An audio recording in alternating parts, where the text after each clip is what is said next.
Hello, hello, je suis ravie de vous retrouver pour cette guidance Oracle Astro des Poissons et Ascendant Poissons pour le mois de août 2024. La saison du Lion n'est pas votre meilleure des saisons. En effet, le Lion est en carré avec le Poisson, il n'est pas vraiment très en accord. Cependant, il est positionné dans votre maison 6, qui est la maison de la santé, qui est la maison des obligations, et donc votre soleil va mettre en lumière tous ces thèmes-là. Voyez où sont vos obligations, comment est votre travail, d'autant plus que la plupart du temps, la période du mois d'août, tout le monde part en vacances. Vénus est positionnée dans cette maison 6 jusqu'au 5 août.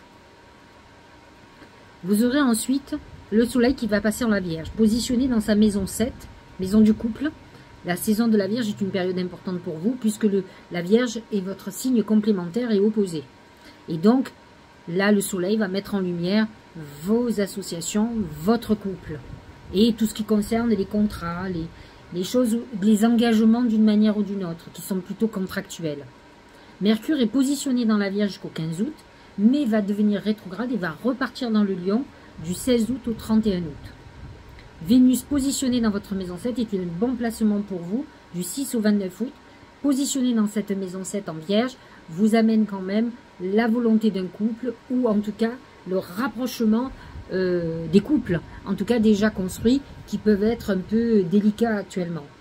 Vénus ensuite quittera la Vierge pour se positionner dans la Balance en maison 8, maison de la sexualité.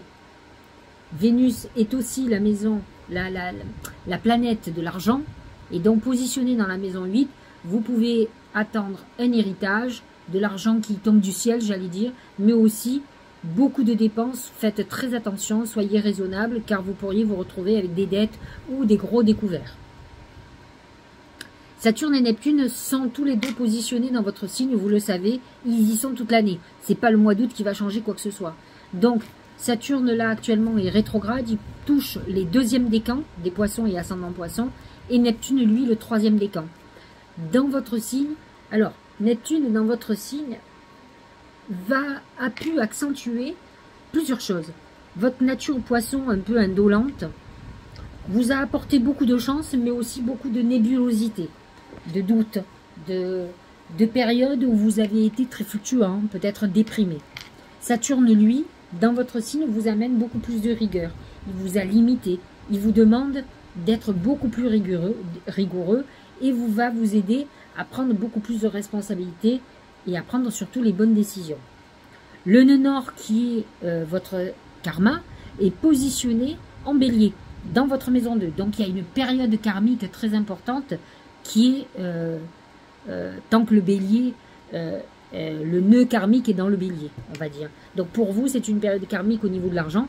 Voyez comment ça se passe. Si vous avez des soucis, si vous êtes dans une période où vous avez l'impression que chaque fois que vous travaillez, les choses s'arrêtent, posez-vous des questions et des bonnes questions. Uranus est dans le signe du Taureau toute l'année et l'année prochaine encore.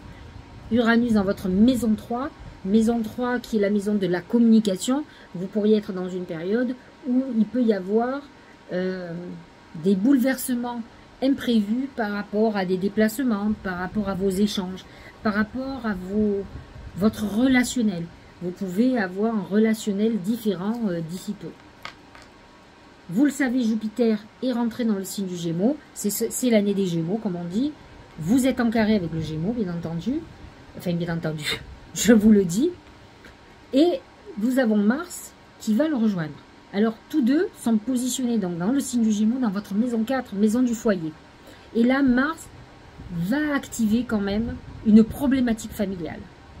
Donc, vous pourriez avoir des conflits de famille, comme vous pourriez avoir un problème avec quelqu'un du signe du Gémeaux, par exemple, mais dans l'absolu, c'est le côté familial qui va être touché, qui peut être lié à certains excès. Alors, je ne sais pas, hein, ça peut être plein de choses, hein, que vous vous sentiez rejeté, que vous vous sentiez trop impliqué, c'est peut-être votre faute, hein, c'est peut-être pas la faute des autres non plus. En tout cas, Mars va réactiver une problématique et peut créer quand même beaucoup de conflits au niveau de la famille. Essayez d'arrondir les angles. Je connais beaucoup de poissons qui sont très doux et qui après peuvent être d'une dureté extraordinaire. Vous ne pouvez pas tout accepter ou donner l'habitude aux gens, par exemple, de vous sacrifier, de vous donner corps et âme, et que vous disiez stop, c'est pas le problème. Vous pouvez aussi faire les choses en douceur, sans être brusque, parce que en fait, les gens ne vous reconnaissent pas. Donc, c'est le problème, vous savez, dans le mar de café, c'est le bélier qui est comme ça. C'est plus un mouton qu'un bélier. Il est sacrifié aux autres, alors il le veut bien, hein, c'est pas les autres qui le demandent obligatoirement, mais les autres ont l'habitude. Hein. Donc ils savent qu'ils fonctionnent de telle manière. C'est pas parce que vous avez décidé de fonctionner différemment que tout le monde soit au courant. Donc essayez de faire les choses progressivement pour que tout le monde voit qu'il y a un changement qui s'amorce. Et pour éviter les conflits, les fâcheries qui seraient désolantes, quoi, j'allais dire. Vous avez une nouvelle lune en Lion, donc maison 4, n'importe quoi, le 4 août, je veux dire, pardon, en Lion en maison 6, maison de la santé et du travail. Donc la nouvelle lune va certainement amener une interrogation, ou en tout cas pas de solution, mais par exemple, vous montrer peut-être une problématique au niveau de votre santé et du travail. Une pleine lune en Verseau, attention, c'est l'axe 6-12, l'axe de la santé, mais des épreuves aussi. Et donc, la pleine lune sera en Verseau, qui est positionnée dans votre maison 12, 19 août. Donc, c'est quand même votre santé, votre travail quotidien, où on vous demande de vous préoccuper et de vous en occuper surtout. Voilà pour l'astrologie. Nous allons regarder ce qui se passe au niveau des oracles. Premier oracle, alors c'est mon oracle, c'est l'oracle magique du mar de café. Nous allons voir ce qu'il a à vous dire pour ce mois d'août. Comment les énergies vont fonctionner dans votre vie. Vous qui êtes poisson et ascendant poisson. Bon, c'est pas Jojo, c'est le djinn. Le djinn, c'est le diable. C'est les énergies nocives. La manipulation, c'est des périodes de trahison, des périodes où on abuse de vous d'une manière ou d'une autre. C'est des moments d'énergie nocive. Vous pouvez être touché par des énergies très noires. J'ai pas peur de parler de sorcellerie, mais ça peut être aussi du mauvais œil. C'est des énergies que vous allez ressentir. Alors, en plus, les poissons sont hyper intuitifs, hyper réceptifs et hyper sensibles. Donc, vous allez être certainement, comment dirais-je, pris, comment dire, assailli par ces énergies qui sont très dures.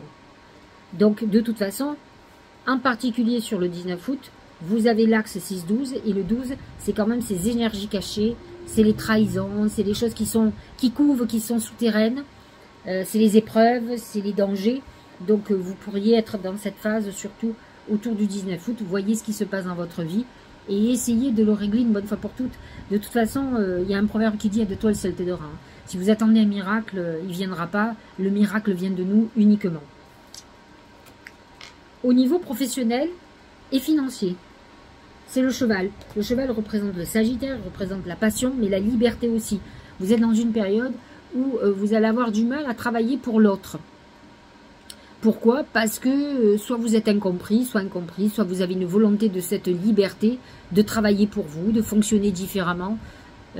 Après, il faut pouvoir se donner les moyens. Ça peut être un moment pas facile.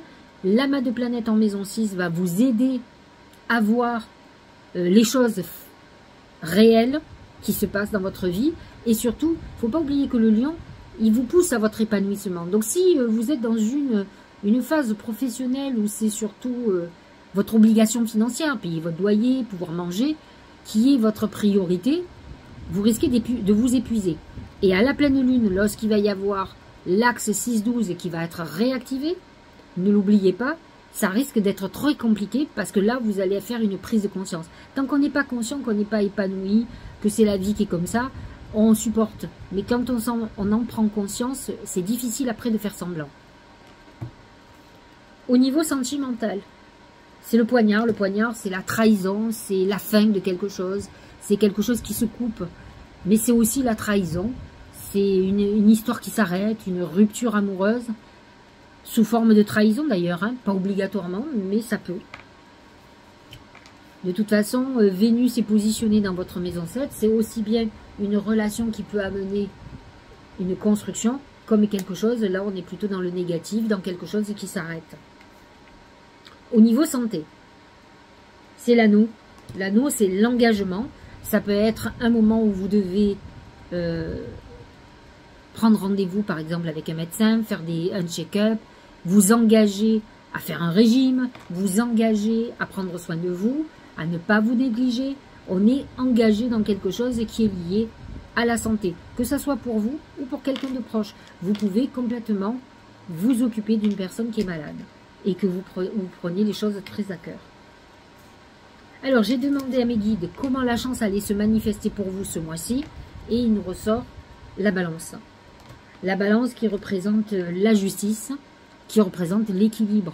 Alors, d'une certaine manière, vous pouvez aspirer à la justice divine. Maintenant, peut-être avez-vous qu'il y ait une justice qui s'affirme. Peut-être que par la justice, vous allez avoir une rentrée financière ou quelque chose qui va vous apaiser. Maintenant, fondamentalement, l'oracle vous dit, trouve la paix intérieure, recherche l'harmonie, l'épanouissement de toi-même et tu verras que la chance va te sourire. Tu auras éliminé tout ce qui te pose problème. Dites-vous que dans la vie, ce qui peut faire obstruction à la chance, c'est de faire les choses par obligation, de traîner les pieds tous les jours pour aller travailler, par exemple, d'être malheureux dans une histoire de couple, d'avoir une vie qui ne vous satisfait pas, qui est médiocre et qui est remplie de peur, d'angoisse, de stress, d'obligation. À la fois, vous accentuez toute l'énergie noire autour de vous. Et n'oublions pas que la première carte que j'ai sortie, c'était le djinn. Donc c'est déjà qu'il y a une notion où on est chargé. Alors par qui? Je ne sais pas, mais en tout cas on est chargé. Regardez l'Otao qui est complètement en accord avec l'oracle marc de café. Hein. C'est l'oppression. Restriction, épuisement. Saturne va vous amener en restriction. Il est sur votre moi personnel. Hein. Épuisement, dépression, diminution des ressources. Vous pouvez être dans une période où vous ayez des difficultés financières aussi. Sentiment d'isolement, punition, confinement. Vous allez vous sentir enfermé et dans une phase de limitation et de frustration. Ça peut être compliqué pour vous. Regardez le deuxième oracle. C'est l'attente. On est dans une situation bloquée. Vouloir les choses intensément et sans impatience, c'est la clé de votre réussite. C'est-à-dire qu'on vous dit, ok, tu as envie que ta vie change, mais là, il faut être patient. Alors j'ai envie de vous dire, mois d'août, c'est souvent le mois des vacances. Prenez soin de vous. Vous avez quand même ce lion qui est dans votre maison 6, qui vous parle de votre santé, santé morale, santé physique. Prenez soin de vous. Lâchez prise. Après tout, vous ne pouvez pas aller plus vite que la musique, de toute façon. Si vous avez un job, ça peut ne pas vous convenir et vous vous mettrez en quête à partir de septembre. Mais pour le moment, vous pouvez prendre vos vacances, vous ressourcer, lâcher prise. C'est une période de blocage où rien ne se fait. Il faut accepter, c'est les vacances. Lâchez prise. La source initiative. Écoutez votre cœur et votre intuition pour la voie royale des grandes réussites. Bien sûr, quand on est poisson dans l'ascendant poisson, on écoute son intuition. La seule chose qui ne fonctionne pas, c'est quand on prend des décisions arbitraires, qu'on décide que c'est comme ça que ça va se passer, alors que tout vous pousse à aller vers ça. Ce qui peut vous rendre impatient, c'est que vous ne voyez pas les résultats pour le moment. Mais à un moment donné, les résultats se font. Dites-vous que quand vous êtes sur la bonne voie, vos guides ne vous oublient jamais. Ils savent que vous avez besoin de payer votre loyer, de manger. Ils feront ce qu'il faut pour que tous les mois, vous puissiez payer. Sauf si vous êtes très chargé ou très anxieux. Et là où il n'y a plus votre intuition qui est guidée, c'est votre peur qui vous guide. C'est pas la même chose. Quand vous êtes guidé par vos anges gardiens, par vos protecteurs, vous ne vous trompez jamais de voie. C'est quand vous êtes dans le stress, dans la peur, dans les angoisses, dans la restriction, que vous égarez du bon chemin. Ne l'oubliez pas. Alors utilisez vos perceptions extrasensorielles qui sont quand même très affirmées, qui sont sûres. Vous naissez comme ça naturellement, les poissons. Il faut les aiguiser un peu, mais naturellement vous êtes intuitif. Pour arrêter d'avoir peur ou de vivre entre deux eaux. La plupart des poissons vont bien, après ils vont pas bien. C'est compliqué pour les autres, mais c'est compliqué pour vous aussi. D'abord pour vous, mais pour les autres aussi, pour vous comprendre. Hein. C'est difficile de comprendre ces changements d'humeur en quelques secondes. Ce côté de versatilité, quoi. Alors essayez de lâcher prise, de prendre du temps pour vous, de respirer et de dire après tout, et si je laissais faire, qu'est-ce que j'aurais à perdre? J'espère que cette guidance vous aura éclairé. Je vous souhaite de passer quand même de très bonnes vacances. C'est vrai que le tirage n'est pas hyper extraordinaire. Mais après tout, C'est un tirage pas très bon en pleine période de vacances. C'est du bol quand même. Bon, allez, je vous embrasse.